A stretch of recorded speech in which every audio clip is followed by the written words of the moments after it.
Greetings, and welcome to another edition of the Verbally Effective Podcast. Happy New Year. It is 2024.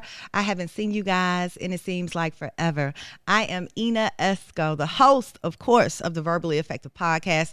This podcast intersects art, culture, politics, entertainment, with a Memphis focus. And it seems like, I haven't seen you guys in a while, and we're in a newly renovated studio here at Spotlight Productions. I want to send a huge shout out to Fabian Matthews for this beautiful, beautiful, newly renovated location. Also, big shout outs to my girl Tyranny, super producer in the building. And let me give you a few life updates with me, your double E. So as you guys know, I am still the innovator in residence for podcast programming at the historic Cossett Library in downtown Memphis. You guys need any help with podcasting, make sure you guys hit me up on any of the social media platforms at Ina Esco. Also, I got a new gig, ladies and gentlemen. I am back at iHeartRadio as the new co-host of the Mike Evans and the Memphis Morning Show. So you guys can catch me every morning, 6 a.m. to 10 a.m. That's during your weekdays with Mike Evans. But hey, check it out.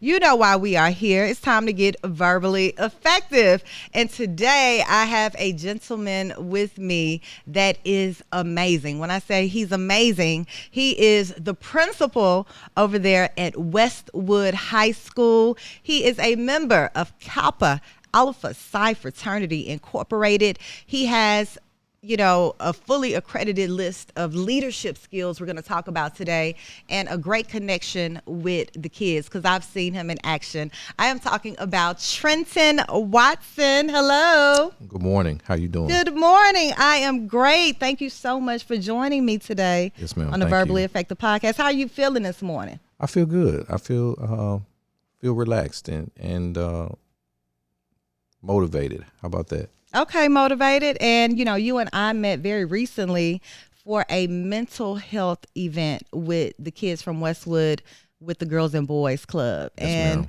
ma'am. You were very engaged with the students, and I could tell that the students really like you. Number one, they like you because I don't know. I could say that about all the principals in the land, right. But I see there was a connection with you all, and even in the conversation about mental health, you could connect with the kids. Absolutely. So I thought that was amazing. I said I got to get him on the Verbally Effective Podcast I today. definitely appreciate it. Yes, but let's start at the beginning, Mr. Watson. Okay. Trent. When am I going to go with today? Let's go with Trent. Okay. Is that good? Yes, ma'am. That's fine. Okay. Where are you originally from, Trent? I am originally from Memphis, Tennessee, born and raised. What part? I started off in North Memphis, Raleigh, Fraser area, encompassed all of that. Of course, moved to Nashville for college, and then ended up back here in Memphis. I love this city, and I want to see the city win. So coming back here, that's been my focus. Just been your focus. Let's dig a little bit into your upbringing in North Memphis. Okay. You said about the Raleigh area. Tell me about growing up in North Memphis. I have quite a few people I know that grew up in North Memphis. They love North Memphis. They want to see it strive, even today. Mm-hmm. Tell me about, all things growing up in the North. Just the beautiful part about growing up in that part of town was that you got the chance to really be a kid. From walking down 7th Street, going to the 7th Street store, going to the Candy Lady. I'm remembering all of the Jackson Cookie Factory, being a part of that process. Getting my hair cut in Hollywood, and then of course, as I grew up more, being in Raleigh, different. Shout out to Mr. Butler, who's my barber, and as a little kid. And just growing up to, see some things and actually be able to really enjoy, being a part of the neighborhood and knowing everybody or being related to half of the people in the neighborhood, which was a big process. Like when I was in high school, I had at least 30 cousins that were in the school with me at the same time. Wow. And what high school did you attend? I graduated from Raleigh Egypt High School. Okay. I went there 1 year. Really? Yeah. Okay. Yeah, when I moved to Memphis in 95. I went there my junior year. Okay. Yeah, probably easier. Yeah, I was gone by then. I was gone by then. You were gone by then? Yeah. I was Okay. gone. I graduated in 1994. Okay. And let's talk about your family dynamic. What does that look like? You know, I'm of course married with 4 children. And my son being the oldest, he's a interesting character. Mm-hmm. And of course, my 3 daughters, they are the people that run my life. Okay, I get it. Yeah, they run my life. But, you know, I love my family very, very much. And I go very hard for them because I love hard. Mm-hmm. And to all of the rest of my family in the city and outside of the city, they can tell you that I put a lot of stock in them. Mm-hmm. Because that's the way I was raised. My grandmother was very, very adamant about us being tight-knit. There used to be a time when, growing up, every Sunday, we were always together. And I'm talking about the entire family, and that was on purpose. And if you didn't show up, you better have a good reason. Yeah, that's just the way it is for me. I understand. You mentioned your grandmother, and I dearly miss my grandmother. Absolutely. But you know, they instilled so many good values in you growing up as a child. Yeah. Set the foundation. Yeah. So I heard you say you went to Nashville for your education. Why Nashville, and where did you go? Well, my mother was a graduate of Tennessee State University, and it was an honor and a privilege to follow in her footsteps, to go to Tennessee State. Nothing like 3500 John A. Mary Boulevard, Nashville, Tennessee, 37209. Great institution of learning. We had a great time being a part of that institution. Loved it to death. And, you know, when I graduated, I always told my mother that I was never coming back to Memphis. But lo and behold, I was wrong about that. And why did you say that? Because I had intentions of staying in the Nashville area and working in Nashville. And I started off working in Nashville. But some things happened. I wasn't really fulfilled in the position where I was. And so I decided to move back. And when I moved back, I ended up in education. And it was a great decision for me. Because initially I never thought that I would be an educator. My mom was an educator for 30 years. And I never thought that education was going to be the track that I would follow. But what was the initial track? I worked in public relations at HCA Hospital in Nashville. I can see that. And, you know, I just, it became, I'm going to say it was a little boring because I would pretty much have my work done on Tuesday. So Wednesday, Thursday, Friday, I had nothing to do. And I was like, I got to do something else. And so I made that decision. Many people say it was crazy, but I just needed to do something where I felt like I made a difference. And so I didn't feel like I made a difference there. And so coming back here and actually getting planted in the school and actually going through the process. And I always promised my mom and my grandmother that I would take education as far as I could. And so the day I received my terminal degree, you know, I was just so overwhelmed with emotion because I actually, you know, fulfilled this promise that I made to them. And so that was a big deal for me. Okay. And when you first entered into the education realm, what was the first school you worked with? I started off in an alternative school. It was called Julia B. Hooks. Julia B. Hooks. Yeah, it was on Winchester. I started off there. And it was interesting to work with children who had challenges. I'm not going to say that all alternative school kids are bad. They had challenges, and working with that population of students taught me a lot about how to deal with children effectively. Then transitioning in a very short time to the traditional track, which was at Overton High School. And at Overton, I learned a lot about instruction. I learned a lot about camaraderie. I learned a lot about, you know, how to maneuver in the classroom, outside of the classroom, learning about sports, learning about the ins and outs of business of school. I learned it at Overton. And that's why a lot of the relationships I have in education are so solid because of what I learned there. And a lot of the people that I work with at Overton, I'm still tight with today.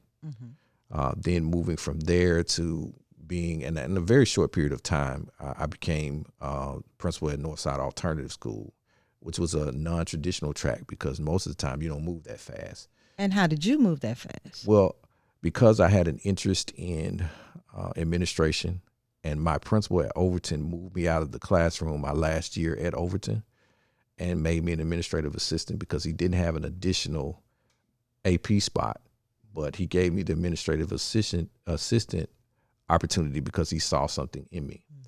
And from there, I had already had the credentials, so it was easy for me to transition to Northside because nobody wanted to be the principal of alternative school at that time. So I took that opportunity and I worked it. And again, just learning about dealing with that population and how to deal and try to rehabilitate, if you will, those students to get them back into the traditional side. And then from there, going to Vance because I wanted more of the traditional experience. And from Vance to Dexter and Vance, let me say this. The experience at Vance was so phenomenal because I got a chance to work with one of the people that's a great mentor to me, Dr. Pointer, and he taught me a whole lot, and he still does. We were working out just the other day and still teaching even today. You know, even though I've been in the business 20 plus years, he still takes that opportunity to, you know, kind of implant some wisdom into me, and I appreciate him for that and him giving me that opportunity because he was really the one that pushed the administrative process in the first place because it was him that said he was doing a walkthrough at Overton. And he said, it's about that time that you move. And so that's how that really got started. So I really appreciate that. And then, you know, going when the separation happened, leaving not leaving Vance and going to Dexter, having to really get back into the classroom and look at the instructional track.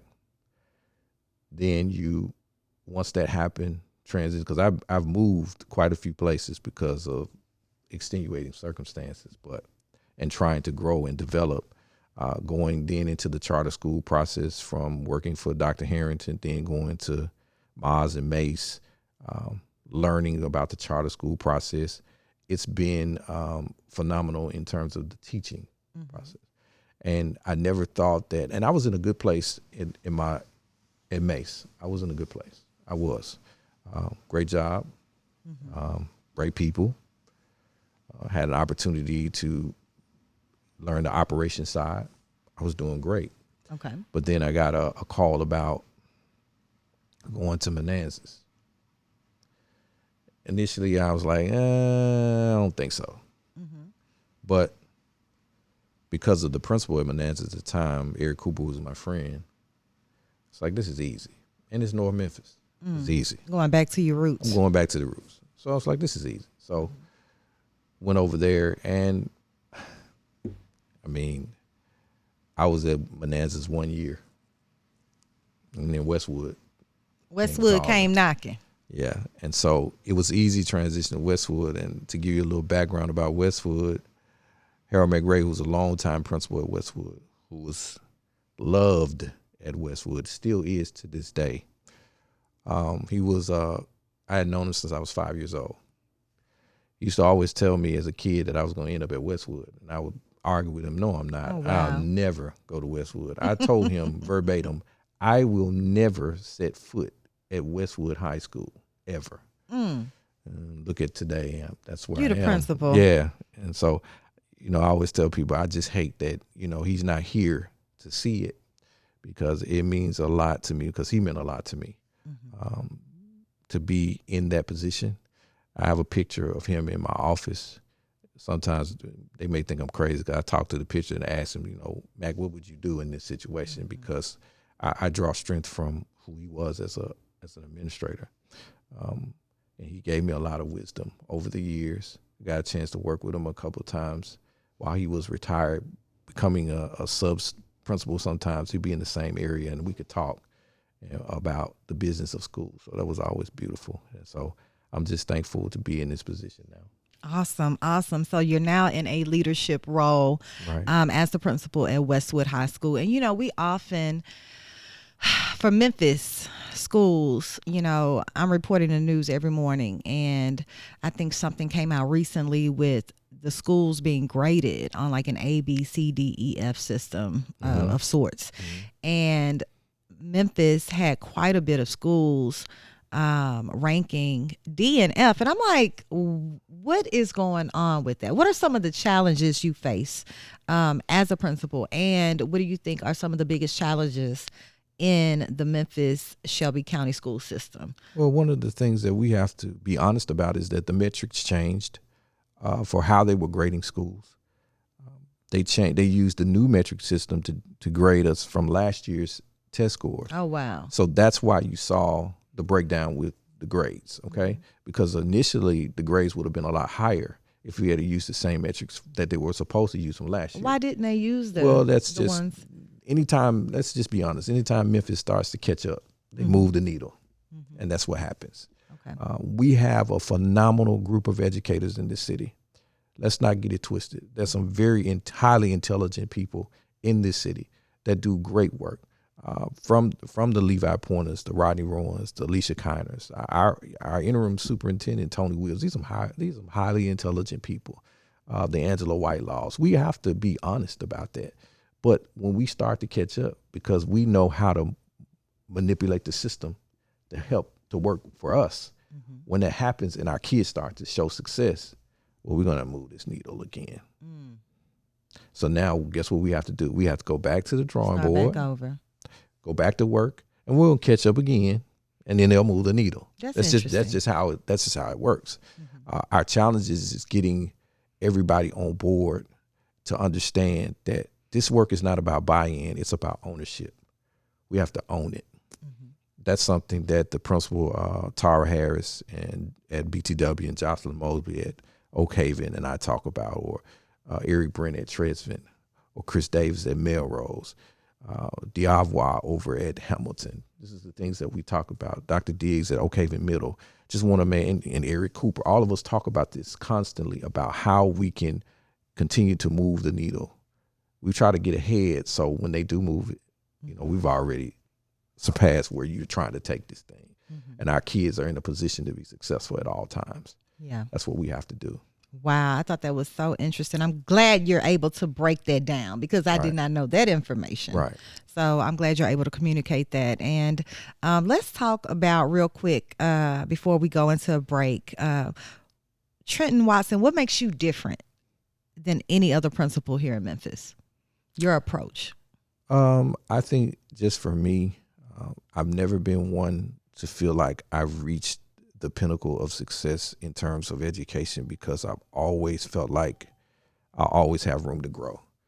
When they ask me in the evaluation process, what my areas of strength, I don't really have one, because I want to keep growing. Gotcha. I feel like if I hit that ceiling and I'm a level 5, which is the highest you can be across the board, it's time for me to retire. Okay. Yeah, I just want to keep growing. I want to keep getting better, because things change, and I want to keep up with those changes. And so if I'm keeping up with the changes, that means that I'm always growing, because obviously there's always something I can learn. Yes, sir. Always something you can learn. Continuous growth. And I will say you also have a great connection with the kids. I saw that in person. Yeah, and that's a process that I really work hard on, because I want them to feel comfortable with me. Because there's going to be time, and I tell them all the time, yeah, I'm going to fuss. Yeah, I'm going to yell sometime. But it's not about that I don't care. I'm concerned about you. That's why I do it. That's why I walk the neighborhood. That's why, I get out, try to see what's going on in the street, keep my ear to the street so I can feel the pulse of the neighborhood, because I know a lot of that stuff comes back to the school. True. So goes the school, so goes the community.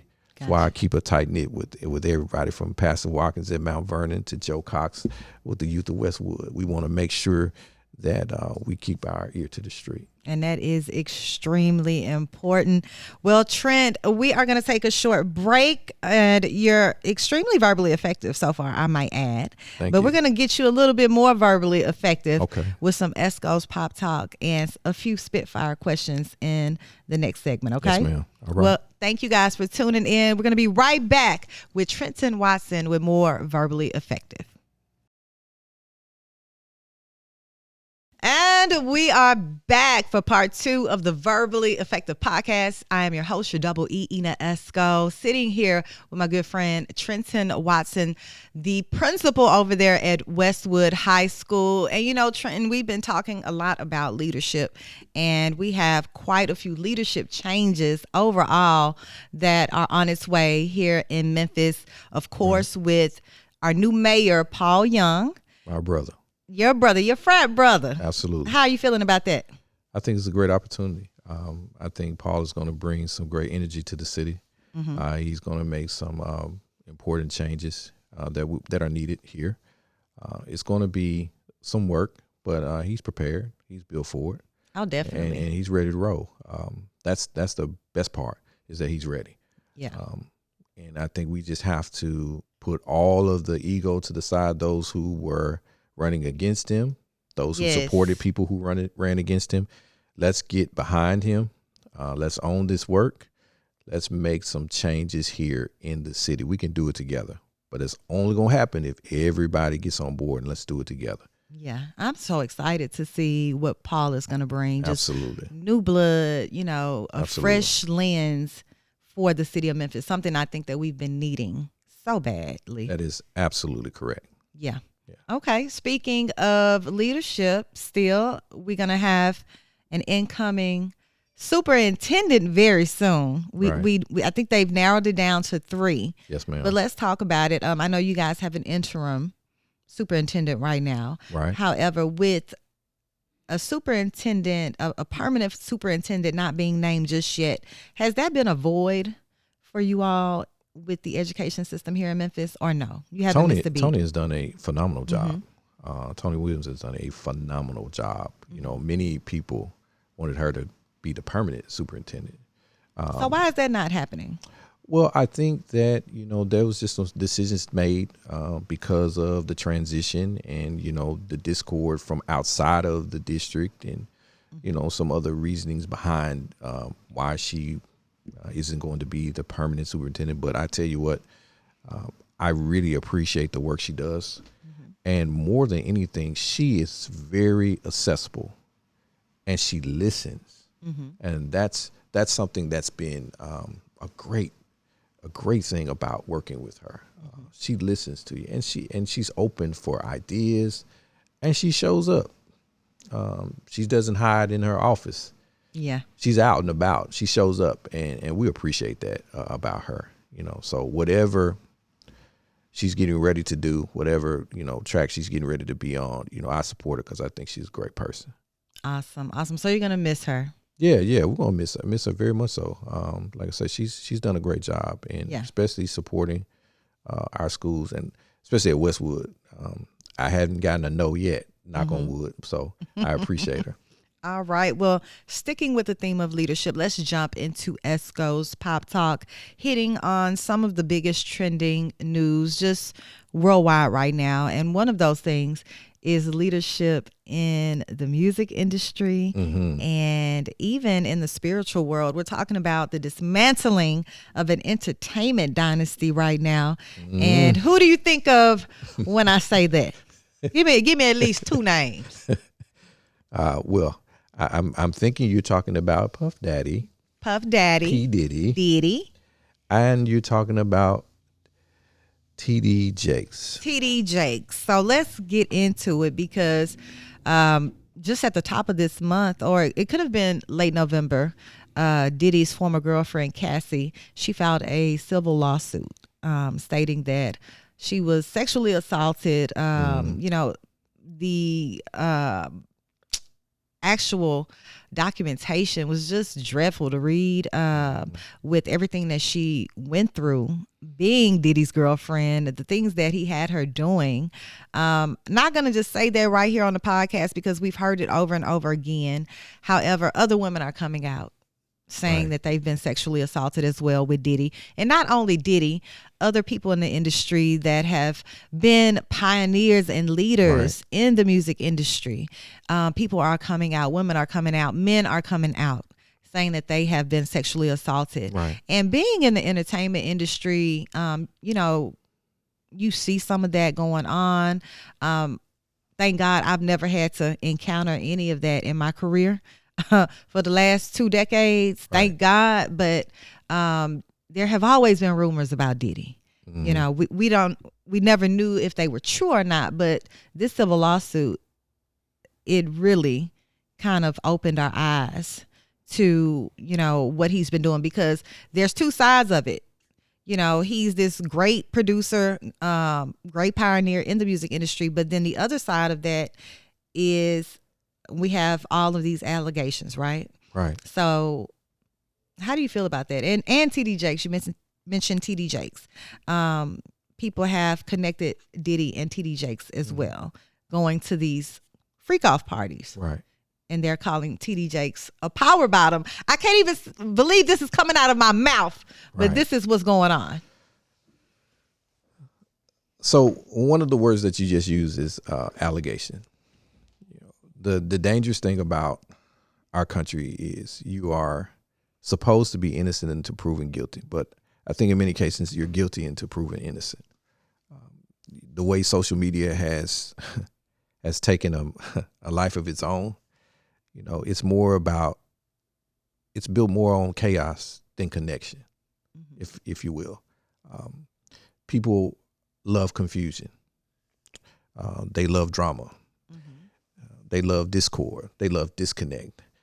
They want to see dirt, because you think about it, when you turn on the news, that's the first thing you usually see is something bad has happened. That's what's pushed in the headline. And so, of course, when the lawsuit is dropped and he pays it the next day, automatically it's like, oh yeah, it's an admission of guilt. Of course, he did all of that. And That he paid her. turnaround time. He paid her well. And then all of these other people started to come out, and then all of this other news started to attach itself. I just saw something recently where there are other pastors that are being attached to this whole process as well. So it's like, come on now. Are we taking it too far? Because now, what does that do from a spiritual perspective? Because when I was coming up, a lot of men used to say, I'm not going to church because those pastors, they ain't doing nothing but stealing and making a fool out of you. But now, if this happens to be true, oh, well, y'all made my point. See what I'm saying? Y'all running down there, giving all your money and your time to that church, and then look at what this pastor's doing. And then you start to dig up stuff on and tie it to what happened with Eddie Long. Yes. That's coming back up. Okay. So it's going to be interesting to see what happens. You know, we saw what happened with R. Kelly. Is this going to be the same type of process? Who knows? Yeah. I'm sure there's going to be a lot of information that comes out. There's going to be some people that are tagged in this that are going to surprise you. Nothing surprises me anymore because all this stuff that we've seen happen over the last few years. But anything's possible. Yeah. But, you know, we can't, as they say in the court of law, we cannot confirm nor deny whether this stuff is true. And, you know, they're going back in history because of different Survivors Act. They had the Survivors Act, and there's another pending act where it kind of changes, what is it? Not the jurisdiction, but the amount of time that can go by with you filing a claim, right? So we just talked about yesterday, Jermaine Jackson, a woman coming out from 1988. Right. Saying that she was assaulted by Jermaine Jackson. And so what does that say about the statute of limitation? What do we say? I mean, it's just, it's going to be interesting. Yeah. You know, this is just the type of things that we try to instill in our kids in the Westwood area. Just being mindful of everything that you do. Everything should be intentional. And think things through. Think before you do. That's a big mantra that we use at the school. The alumni of Westwood has been phenomenal in helping to push the agenda of what we're trying to do at Westwood. And our kids just have to understand that. That's why it's important for us to be consistent. Not just talk about it, but be about it and be consistent with it and show up every day, because things like this happen. And then everybody is going to take this because it was on social media as the truth. This is the truth. But it could very well be falsehood, and we don't know. True. because we don't have the information. Were you there? Were you a part of it? Were you standing in the room? Well, if not, then wait a minute, back up. Let's get the facts straight. That way, everything is clear and on the table. That's what everything. We have to have the facts, because there's going to be a lot of hurt that comes out of this if it's to be true. Oh, yeah, a lot. For one, TD Jakes has a massive congregation. Huge, and a huge following nationally, handed internationally. it over to his daughter, Sarah Jakes, right? Has that mantle been Well, he still has a massive following internationally. Sarah has picked up some steam with the things that she's doing. But what does that look like if this comes out to be true? Yeah. How does that change the trajectory of people and their thought process in the spiritual realm? In the spiritual realm. Will this really have a major effect across the board on how people view going to church? I believe so. It's going to take a huge hit. It's going to shake your faith up seriously. Absolutely. And I'm glad you mentioned social media and you conversing with the kids about social media. Are you having to have those conversations often? Because, you know, they've grown up in a world with it. We didn't, right? Absolutely. So how are those conversations going with, Well, with just social media in general? With conversations have to be real. Just be honest. You have to be careful about what you put out there. The content where you put there. I always question why people would always talk about where they were. You don't have to tell everybody where you are, what you doing, what time you gonna get there. Okay. I mean, good gracious. Then you wonder how people that you don't want show up because you've shown them on social media where you are, what you're doing. It's okay to highlight certain things. I mean, there's nothing wrong with that, but it can be a little taxing when you are too personal. You're showing everything. You think about the artist that was killed. What was that? Pop Smoke. On social media, showed the address where he was. What happened? People showed up and he ends up killed. Right. I mean, some stuff don't need to go on social media. Bag up just a little bit. Yeah, and that was a regular day for Pop Smoke. Right, You know, and that was he a always regular did day. that. But again, social media is become more about chaos than connection. Yeah, and it has affected mental health in a major way. Absolutely. Insecurities, just a gamut of issues. Because people see how you living and they get upset because they wish they were living that way. And then something clicks in their head like, well, I tell you what, you're going to have to live the way I do. Let me take that away from you. Because you don't have to put everything out there. Yeah. I tell my son all the time, a lot of the things that you see on social media could be a facade. Absolutely. You know, it's not everything real. you see is not real. It's not real. Yeah. Wow. Okay. So we have dipped and dived into Esco's Pop Talk. Now it's time to get into a few Spitfire questions. Okay. Trenton Watson. So let's kick it off with this. First question. If your school, Westwood, had a theme song, what would it be and why?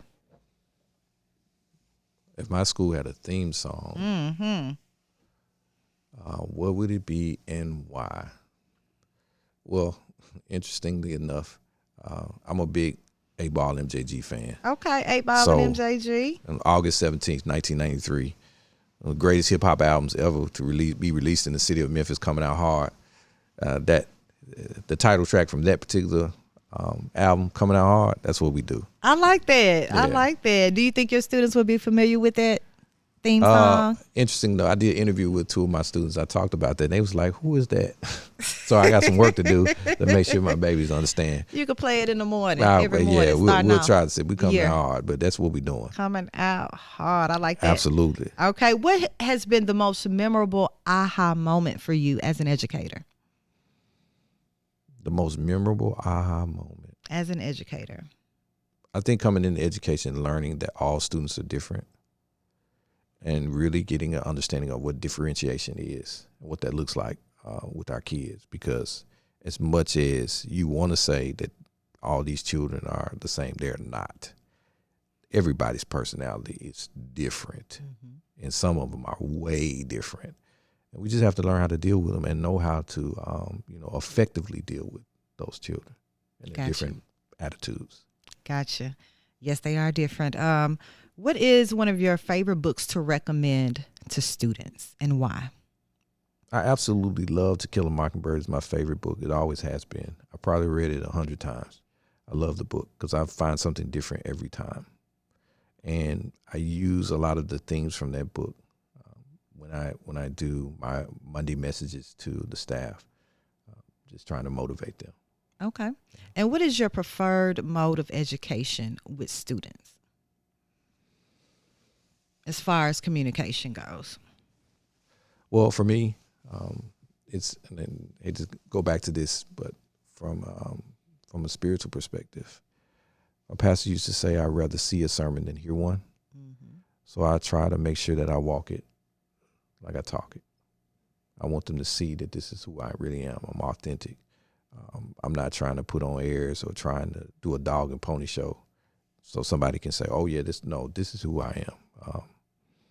And that's the way it is. I want you to say, yeah, he's exactly who he say he is. Yes, sir.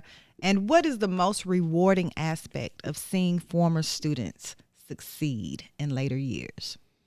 That means we did something right. We inspired them, and that's our job as educators, is to inspire our kids to be more than what they thought they could be. Mm-hmm. And if we can inspire them, then we're winning. That's what we're supposed to do. Do you often have students that come up to you later in life that you've taught before and like, absolutely, Mr. Watson, absolutely. I'm doing ABCD? Absolutely. I can't get rid of Christian Streeter. He graduated from Westwood. He still comes back, but yes. I'm proud of him, seeing where he came from and to see him now. And he has a lot of respect with the kids at Westwood because, they love Christian. But I knew Christian a long time ago, and he's a good kid. But he's an example. And there's been many others, like Miss Johnson, who works at the school now. She was one of my former kids at Vance. Great, absolutely wonderful. But it's good to see them doing well. Mm-hmm. And she smiles every morning and talks about, the times when she was one of my students. And so that's always a great thing. Yes. Absolutely. Wow. Well, you did a great job and still verbally effective with the Spitfire questions, Mr. Watson. And I just want to thank you for stopping by the Verbally Effective podcast. You are a true motivator and inspiration. I appreciate you for having me. Yes. Any final words for our verbally effective audience that you would like to share? Well, one thing I want us to do is to always be consistent. We have a lot of work to do, and this work cannot be done by just a few people. We have to band together to be the best city possible. We have to own this work, and it's going to have to be something that must be done on a day-to-day basis. We can't just talk about it. We have to be about it, and that's everybody, from the preachers to the teachers to the administrators to the guys that are hanging out on the block. We have to change the perspective. We have to change the trajectory of our city. We have to work together. And that's the only way we're going to be able to do it.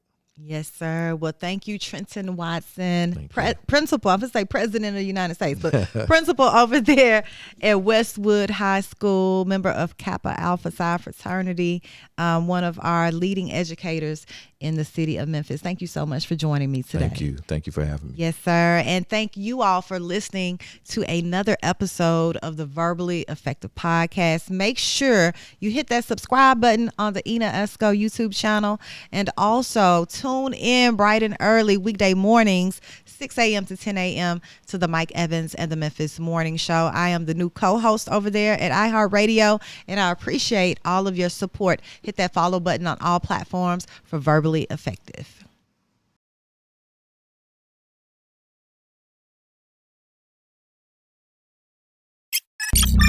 This is the Spotlight Podcast Network.